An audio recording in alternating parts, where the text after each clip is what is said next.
دا په ننګرهار ولایت کې د ډرونټې برېښنا بند سیمه ده چې د اونۍ په بېلابېلو ورځو کې ګڼ شمېر هیوادوال د تفریح او میلې په موخه ترې لیدنه کوي. د اوبو سوړ شمال او دنګو شنو ونو دا سیمه په یو طبیعي یخچال بدله کړې ده. دوی له ژونده خوند اخلي او خوندورې شیبې په خپلو موبایلونو کې له ځانه سره خوندي کوي.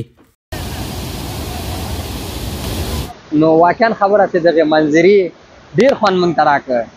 ښایسته هوا، ښه آب و هوا، خصوصا د هغه مونږ ته ډېر ښه خوند راکړ چې دغه د اوبو لګېدل دې مونږ ته زیاتره انرژي راکړه. خصوصا د همکارانو څخه چې دې مونږ سره راغلل دلته چکر ته راوړو، زیات خوند یې وکړ.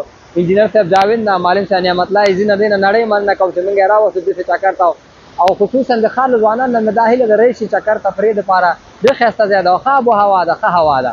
مننه تاسې نه. د ننګرهار په ګډون له نورو ولایتونو څخه هم خلک دې ځای ته په میله راځي. دا ځوان له کابل راغلی، وایي په تاوده ننګرهار کې د میلې لپاره دا ډېر مناسب ځای دی او خوند ترې اخلي. اینجا بسیار یک منظره خوب است، بسیار یک آب و هوای خوب داره. دیگه اینجا آمدیم لذت بردیم از آب و هواش، خب یک منظره مقبول است. این ولایت که از بسیار گرم است، دیگه اینجا بسیار یک آب و هوای سرد داره. همگی میان اینجا به خاطر که هوا سرد است لذت ببرن از اینجا. د یادولو وړ ده چې په تیرو کلونو کې به دلته کورنۍ او میرمنې هم په میله راتللې، مګر اوس یې شتون دلته نه ښکاري.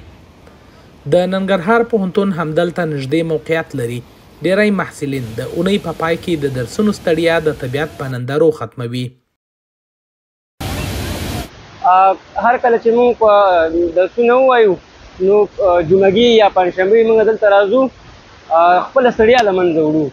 دا ماشاءالله ننګرهار خو ډېر ګرم دی، خو چې کله موږ دې ته راشو نو داسې ډېر د یخ احساس کوو. او د پوهنتون ملګرو سره راځو، بس یو څو دانې سره برابر شو بنډار دلته جوړوو. ننګرهار ولایت چې په ژمي کې هوا مناسبه وي، له سړو ولایتونو څخه د ورتلونکو میله والو کوربه وي، مګر د اوړي په راتلو سره دغه شمیر کمیږي.